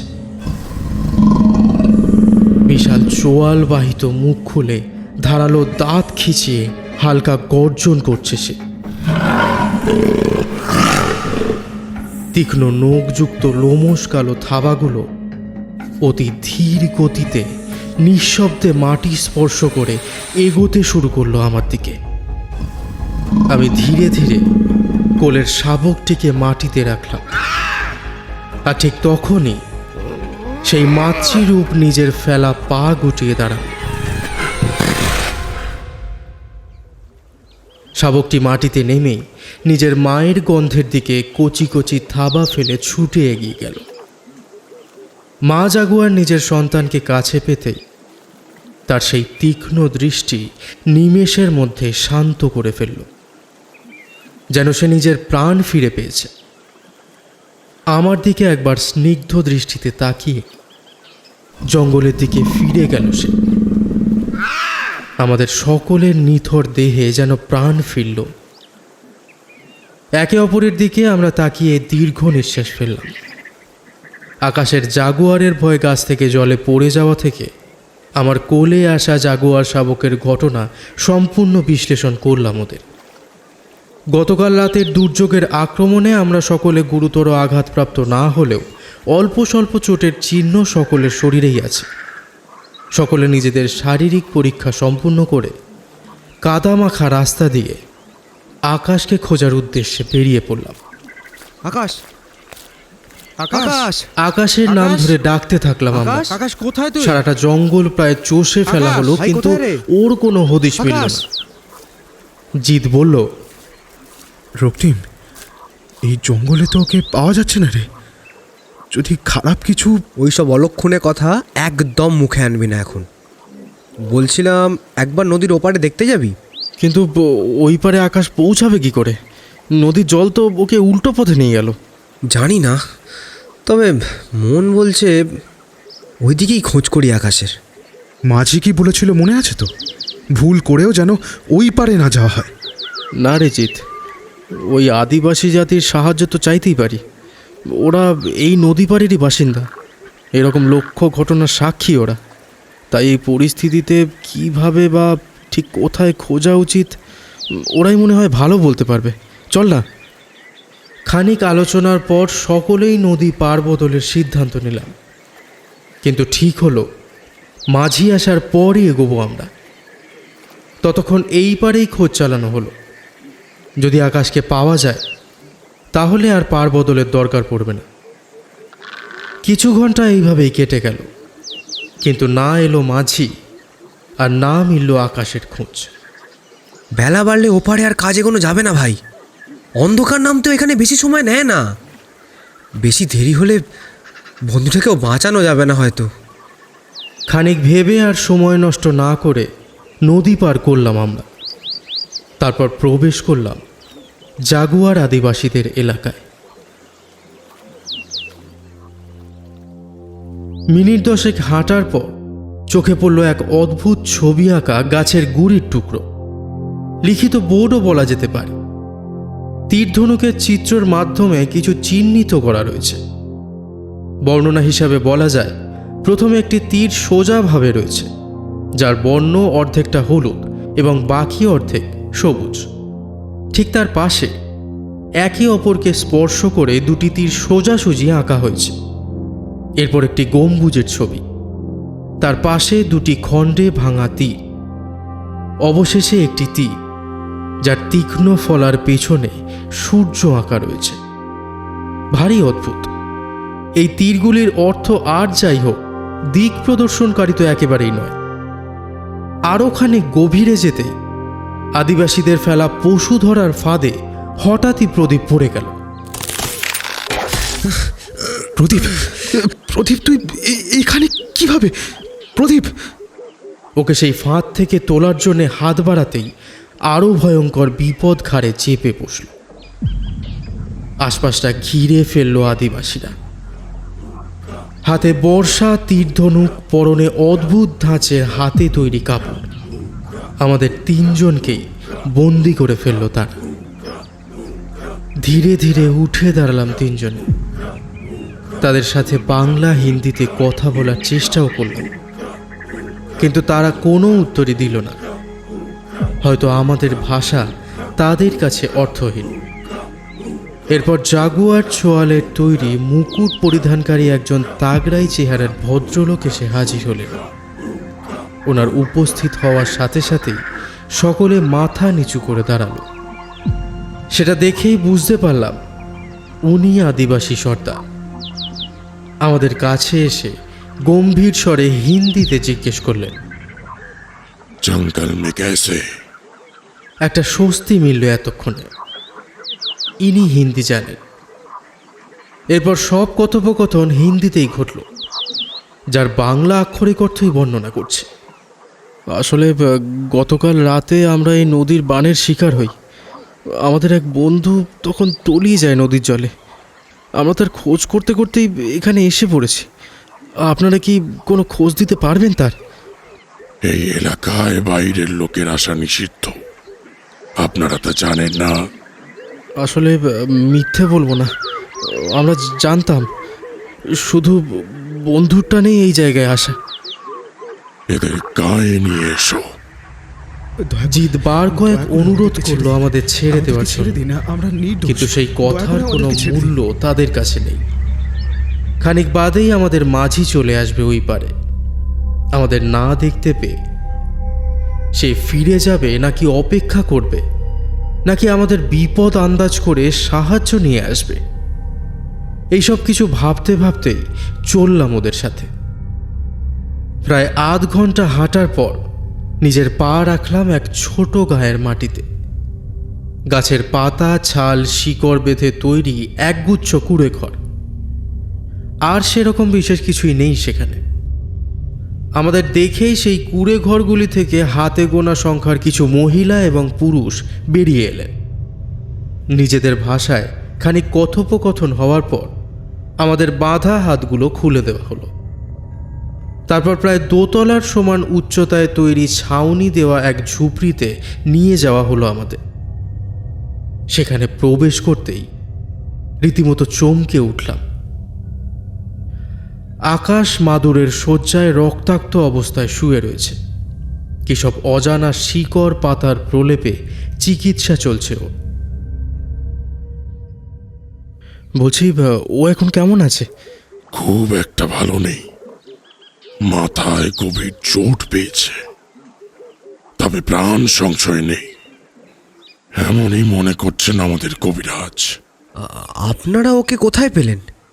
ওই পারে আমাদের গ্রামের কিছু বাসিন্দা আহত পশু খুঁজতে গেছিল চিকিৎসার জন্যে।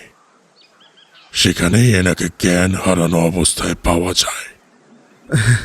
কিভাবে যে আপনাদের ধন্যবাদ জানাবো সত্যি বুঝে উঠতে পারছি না। আপনাদেরও তো দেখছি শরীরের বেশ কয়েক জায়গায় ক্ষত রয়েছে। কবির, ওদেরকেও প্রলেপ লাগিয়ে দাও।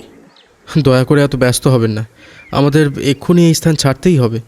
আমাদের জন্য ওই পারে আমাদের মাঝির আসার কথা, আর এমনিও আকাশের চিকিৎসার প্রয়োজন, তাই যত তাড়াতাড়ি সম্ভব ওকে শহরে পৌঁছতে হবে। কেন আমাদের চিকিৎসার ওপর ভরসা নেই বুঝি? ছি ছি, এইরকম বলে লজ্জা দেবেন না। আসলে আমরা অনেক চেষ্টার পর এক মাঝিকে পেয়েছি। সেও যদি হাতছাড়া হয়ে যায় তাহলে আর ফেরার পথ থাকবে না। আপনার বন্ধুর যা অবস্থা, ওকে নিয়ে নদী পার করে সমুদ্রকূলে পৌঁছানো সহজ নয়। ভরসা রাখুন, আমরা নিশ্চয়ই কিছু ব্যবস্থা নেওয়ার চেষ্টা করব। আর কতভাবে আপনারা আমাদের সাহায্য করবেন, সত্যি আপনাদের কৃতজ্ঞতা কোনোদিনও ভুলব না। কৃতজ্ঞতা শোধ করবেন? এই উপকারের বদলে যদি আপনাদের কোনো কাজে লাগতে পারি তাহলে সত্যিই ধন্য হব আমরা। বেশ তো, তাহলে আপনাদের চলে গেলে চলবে না। 1 সপ্তাহ বাদেই আমাদের শুদ্ধা শরীরী পূজা আছে। আপনারা ততদিন থেকে যান, আর আপনাদের বন্ধুর চিকিৎসাও ততদিনে পূর্ণ হয়ে যাবে, আর নূরবাগ আপনাদের তখন পৌঁছেও দেবে। না না, এটা হয় না, ক্ষমা করবেন, আমাদের ফিরে যাওয়াই শ্রেয়। জিৎ আমার কানের কাছে এসে ফিসফিসিয়ে বলল, রক্তিম, এখানে কদিন থেকে জানা, সত্যি কথাই তো বলছে। আকাশকে নিয়ে এতটা পথ পেরিয়ে সমুদ্রকূলে পৌঁছানো খুবই কঠিন ব্যাপার হয়ে পড়বে। প্রদীপও দেখলাম জিতের কথায় সম্মতি জানালো, তাই আমিও রাজি হয়ে গেলাম।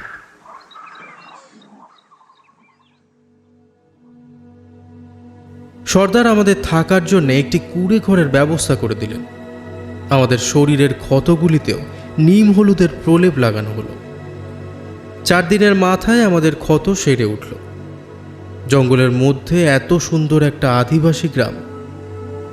এরা একে অপরকে এতটাই শ্রদ্ধা করে যে এনাদের গ্রামের বদলে পরিবার বলাই ভালো হবে। এছাড়া আমাদেরকেও ভীষণ সম্মান দেওয়া হয় এখানে। কি জানি বাইরের জগৎ কেন এই জাতিকে ভয় পায়। অবশ্য ভয় পাওয়াটাই বোধহয় ভালো এদের জন্য। তা না হলে এই গ্রামের শান্তি ভঙ্গুর হয়ে পড়ত। রোজ সন্ধেবেলা যখন সোনালি সূর্য নিজের তেজ কমিয়ে ঘুমের আসনে ফিরে যায়, তখন এই গ্রামের সব থেকে ক্ষুদে সদস্য ঝুনু আমাদের জন্য রঙিন ফুল দিয়ে যায়। ঠিক সেই সময় শঙ্খধ্বনি কানে ভেসে আসে।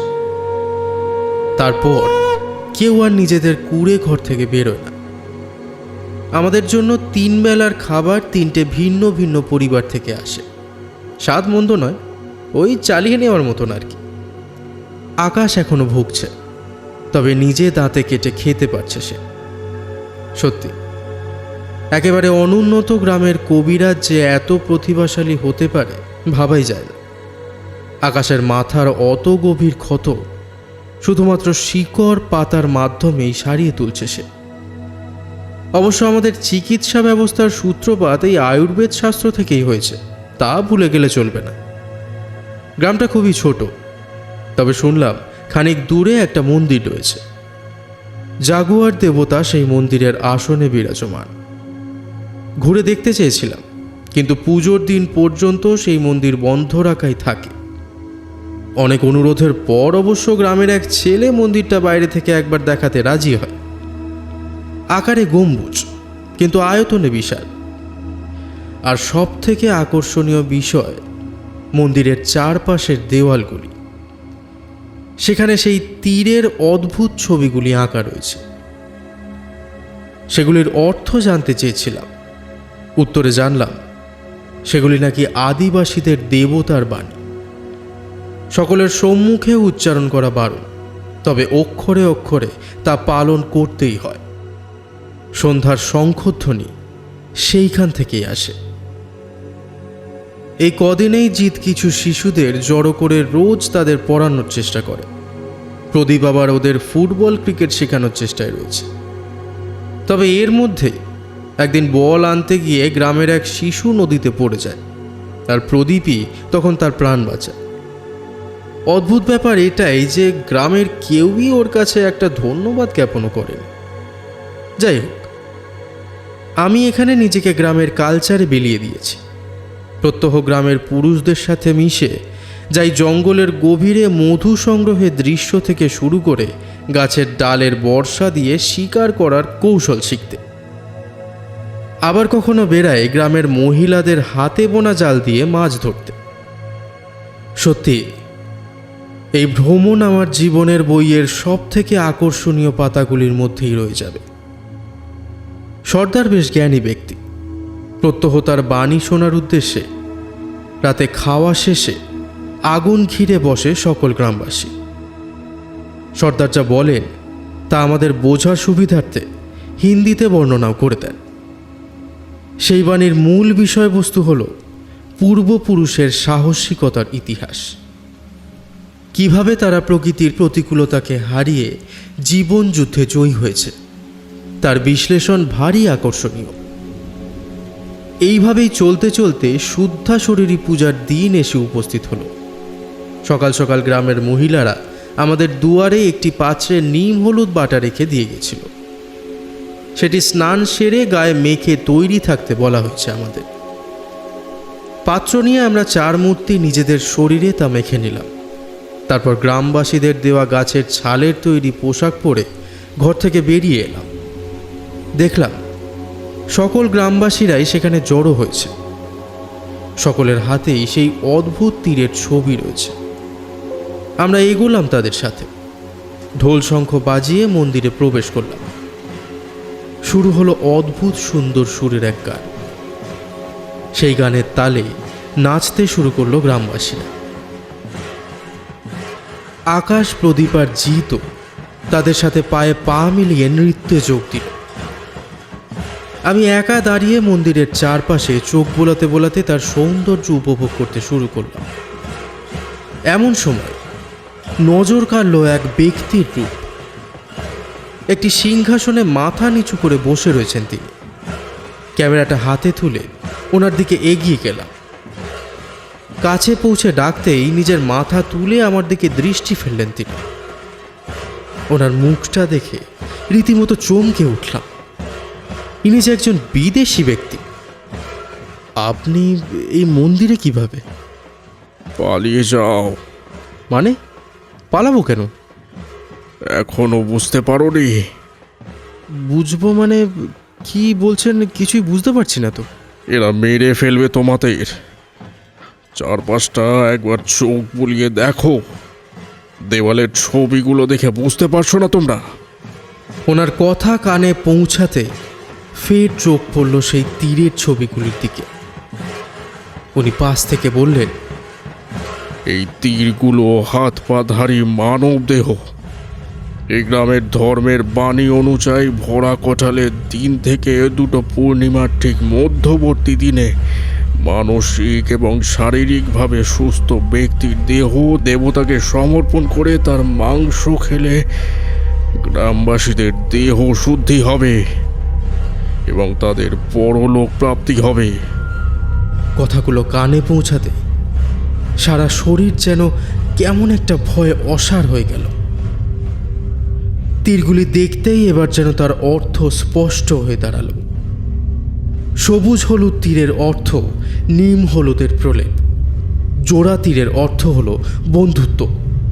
গম্বুজের চিত্র নিশ্চয়ই এই মন্দির।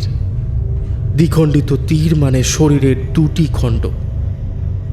আর সবশেষে তীরের পেছনে সূর্যের ছবিটা পরলোক গমন বোঝাচ্ছে। ওই ব্যক্তিকে কাঁপা কাঁপা গলায় জিজ্ঞেস করলাম, আপনি তাহলে জীবিত কিভাবে? আমি ট্রান্সজেন্ডার, 3য় লিঙ্গের আয়তায় পড়ি। বলি দেওয়ার সময় আমার এই পরিচয় ওরা জানতে পারে। এই জাতি 3য় লিঙ্গের ব্যক্তিদের পবিত্র বলে মনে করে, তাই আমার প্রাণ ওরা নেয়নি। সেই দিন থেকেই আমি এখানে বন্দী হয়ে রয়েছি। কিন্তু আমার চোখের সামনে আমার 2 সঙ্গী উইলিয়াম আর চার্লসকে ওরা বলি দিয়ে তাদের মাংস উপভোগ করেছে। সেই দৃশ্য মৃত্যুর চেয়ে অনেক বেশি যন্ত্রণাদায়ক। আমার অস্থির চোখ দুটো আকাশ প্রদীপ এবং জিতের ওপর পড়ল। ওরা যে অজান্তেই নিজেদের বলির পুজো উপভোগ করছে। আদিবাসীদের তালে তাল মিলিয়ে নাচছে ওরা। আবারও আমি জিজ্ঞেস করলাম, পালানোর চেষ্টা করেননি? ভদ্রলোক এবার তার পায়ে নির্দেশ করে দেখালেন। তার পায়ে কাঁটাযুক্ত বেড়ি বাঁধা রয়েছে। পাথরের মতো ভারী এবং নির্জীব হয়ে উঠল আমার শরীর। কি উপায়ে নিজেদের রক্ষা করব ভাবার ক্ষমতাও যেন হারিয়ে ফেলেছি আমি। মন্দিরের ভেতর প্রায় সকল গ্রামবাসী উপস্থিত। এত লোকের মাঝে পালাবই বা কি করে? কিন্তু কিছু একটা উপায় তো খুঁজতেই হবে। বহু কষ্টে বুকে সাহস নিয়ে বন্ধুদের কাছে গিয়ে দাঁড়ালাম। ওরা আমাকে জোর করলো ওদের সাথে নাচার জন্য। আমি এটাই সুযোগ হিসাবে নিলাম। ওদের কাঁধে হাত রেখে নাচ শুরু করলাম। তারপর সুযোগ মিলতেই ওদের সব খুলে পড়লাম। শোন, আমাদের দ্রুত পালাতে হবে, না হলে এরা আমাদের বলি দিয়ে দেবে আজ। তীরের ছবিগুলো কোনো সংকেত নয়, ওগুলো মানুষের। ওগুলোর অর্থ হলো মানুষ। এবার বুঝে নে বাকিটা। আমি সচরাচর কোনো বিষয় ইয়ার্কি বা মজা করি না, তাই আমার এইটুকু বলাতেই ওরা রীতিমতো শিউরে উঠল। আমার মুখের দিকে চেয়ে রইল খানিকক্ষণ। তারপর প্রদীপ চারপাশে চোখ বুলিয়ে মন্দিরের দ্বার শূন্য বুঝে বলল, ছোট, প্রাণপণে ছোট। আমরা চারজনেই মন্দিরের দরজা পেরিয়ে দিশে হারার মতো ছুটতে শুরু করলাম। জঙ্গলের গাছ চিরে অজানা পথের মুখে ছুটে চলেছি আমরা। এ যেন অন্তহীন এক ছুট। নদীর ভেসে যাওয়ার শব্দ কানে আসতেই সেই দিকে তেড়ে গেলাম আমরা। প্রদীপজি দ্রুতই নদী পৌঁছে জলে ঝাঁপ দিল। আমি আর আকাশ খানিকটা পেছনের দিকে ছিলাম। আকাশ আমাকে পেরিয়ে নদীর দিকে এগোনোর সময়ই আমি সেই পশু ধরার ফাঁদে পড়ে গেলাম। নিজেকে বাঁচানোর আর কোনো উপায় রইল না। বন্ধুরা সাঁতার কাটার সময় আর পিছন ফিরে তাকায়নি কেউ। তাই আমার ফাঁদে পড়ে অদৃশ্য হয়ে পড়ার কথা ওদের অজানাই রয়ে গেল। গলা থেকে স্বরও যেন আর বের হচ্ছে না। অসহায়ের মতন গাছের শুকনো পাতার চাদরে নিজেকে ঢেকে রেখে কোনো লাভ হলো না। কিছু মুহূর্ত পেরোতেই আদিবাসীদের দল আমাকে ধরে বেঁধে নিয়ে গেল। ধর ওকে, ধর। নদীর ওপারে তখন ওরা তিনজন দাঁড়িয়ে সাঁতরে আসার চেষ্টা করছে দেখে তাদের ইশারায় বারণ করলাম। ফিরে গেলাম আবারও সেই মন্দিরের দ্বারে। আবারও সেই হই হট্টগোলের ধ্বনি কানে এসে পৌঁছল। এইবার এই ধ্বনি মৃত্যু মন্ত্রের মতো শোনাচ্ছিল। এরপর ধুনোর মতো কিছু ধোঁয়া দিয়ে আমাকে আপাদ মস্তক স্নান করানো হলো। তারপর থেকেই মাথাটা কেমন ঝিমোতে শুরু করল। হাঁটু গেড়ে বসতেই একজন জাগুয়ার মুখোশধারী হাতে পশুর হাড়ের তৈরি ধারালো অস্ত্র নিয়ে আমার পাশে এসে দাঁড়ালো। একটু খেয়াল করে বুঝলাম ইনি নূরবাগ। সর্দার নিজের কথা রেখেছে। এই নূরবাঘেরই তো আমাদের আজ পৌঁছে দেওয়ার কথা ছিল, আর তাই হচ্ছে। মাথা নিচু করে চোখ বুজে দাঁতে দাঁত চেপে অস্ত্রাঘাতের ভয়ে ছিটকে রইলাম। শুধু চোখের সামনে মা, রিকি আর রাইমার ছবি ভেসে উঠল। আমি শেষ হয়ে গেলে ওরাও হয়তো। এমন সময় সেই টঙ্কারের ধ্বনি স্তব্ধ হয়ে গেল। চোখ দুটো খুলে দেখলাম আমার তিন বন্ধুই গ্রামবাসীদের মধ্যে উপস্থিত হয়েছে। আনন্দে আমার সারা শরীর সতেজ হয়ে উঠল। কিন্তু গ্রামবাসীরা আমার দিকে কেমন যেন ভীত দৃষ্টিতে তাকিয়ে রয়েছে। আমার তিন বন্ধুও পাথর হয়ে দাঁড়িয়ে রয়েছে।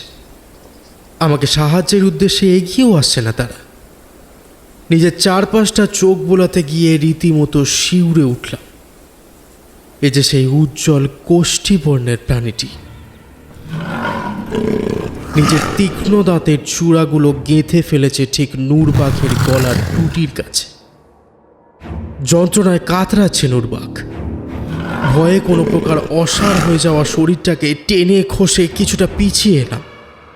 সেটাই বোধহয় আমার কাল হলো। প্রাণীটি নিজের শিকারের থেকে দাঁত ছাড়িয়ে আমার দিকে এগোতে শুরু করল। তার গোঁফ বেয়ে রক্তের বিন্দু তখন সশব্দে মাটিতে গড়িয়ে পড়ছে। আমি নিজের প্রাণ রক্ষার অসফল চেষ্টায় আরও পিছিয়ে এলাম।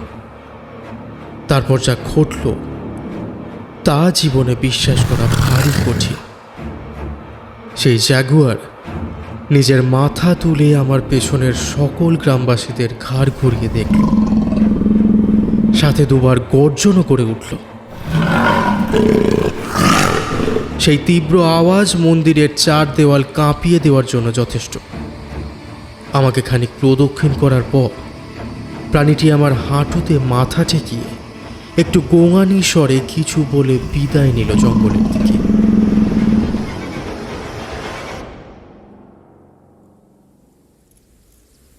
তৎক্ষণাৎ সকল আদিবাসী দল আমার সামনে মাথা নত করে বসল। আদিবাসী সর্দার বললেন, আজ আমাদের হাতে বড় পাপ ঘটতে চলেছিল, আর সেই পাপ রুদ্ধ করার উদ্দেশ্যে আমাদের দেবতা নিজে প্রকট হয়েছেন। ইনি ভগবানের দূত, ইনি পুজো করার যোগ্য।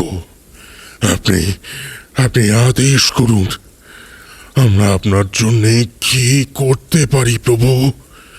আমার আদেশ যদি আপনাদের কাছে গ্রহণযোগ্য হয় তাহলে আজ এই মুহূর্ত থেকে এই প্রথা বন্ধ করা হোক, আর স্বাধীন হোক ওই বিদেশি। খুলে দাও ওর পায়ের বাঁধন।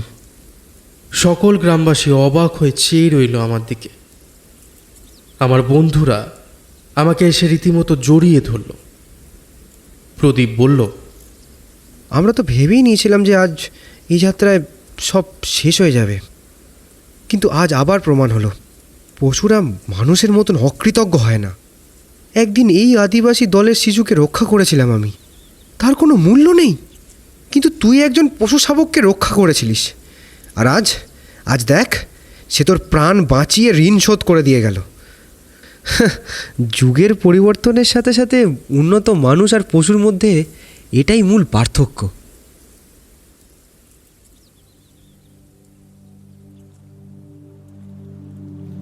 আমরা আর সেদিন পিছনে ফিরে দেখিনি। সেই অচেনা বিদেশি ব্যক্তিকে সঙ্গী করে নিয়ে চললাম আবার নদী পাড়ে জাগুয়ার ফরেস্টের দিকে। উনি আনন্দে নিজের চোখের জল ধরে রাখতে পারেননি। প্রাণ ভরে কেঁদে নিজের মন হালকা করে আমাদের সাথেই সমুদ্র পাড়ে দিনটা কাটালেন তিনি। সারাটা সময় শুধু সাহায্যের অপেক্ষায় কাটল সেই দিন। তবে পরের দিন আর নিরাশা মেলেনি। দুপুর 12টা নাগাদ যখন সূর্য একেবারে মাথার উপর এসে দাঁড়িয়েছে, দেখলাম একটি বোট এই সমুদ্র উপকূলের দিকেই আসছে। ভালো করে লক্ষ্য করে বুঝলাম ইনিই তো আমাদের সেই মাঝি ভাই। সমুদ্রকূলে বোটের নোঙর ফেলে আমাদের বললেন তিনি, আমি বুধবার এসছিলাম আপনাদের নিতে, কিন্তু আপনাদের না ফিরতে দেখে ফিরে গেছিলাম। কিন্তু এই অস্থির মন রোজই কুলে ফিরিয়ে নিয়ে আসতো। কিছুক্ষণ অপেক্ষা করে আবার ফিরে যেতাম।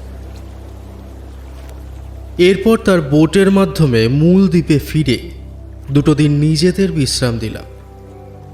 মাঝির ঠিকানা সাথে করে নিয়ে নিয়েছি, যাতে শুধু বর্তমানে নয় ভবিষ্যতেও তার কৃতজ্ঞতার ঋণ শোধের চেষ্টা করতে পারি। সেখানকার স্থানীয় ফোন ব্যবহার করে বাড়ির সকলের গলার আওয়াজ শুনে রীতিমতো তৃপ্ত হলাম, কিন্তু ঘটে যাওয়া বিপদের কথা জানিয়ে তাদের আর বিব্রত করিনি। আজ আমরা কলকাতা ফিরে যাচ্ছি, আর নিকোলাস ফিরছে তার নিজের দেশে, নিজের পরিবারের কাছে। আমাদের সকলের শরীরগুলো এক থাকলেও জীবনের প্রকৃত মূল্যের পাঠ অর্জন করে ফিরছি ঘরে। আশা করি এবার নিজের জীবনের স্বাদ আরও নতুনভাবে অনুভব করতে পারব।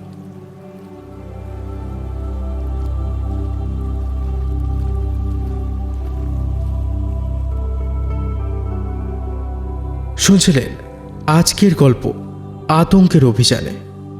গল্পটি কেমন লাগলো অবশ্যই জানান কমেন্টের মাধ্যমে। আপনাদের অনুপ্রেরণা আমাদের পথ আরও সুদূর প্রসারী করবে। আগামী সপ্তাহে আরও একটি নতুন গল্প নিয়ে হাজির হব আমরা।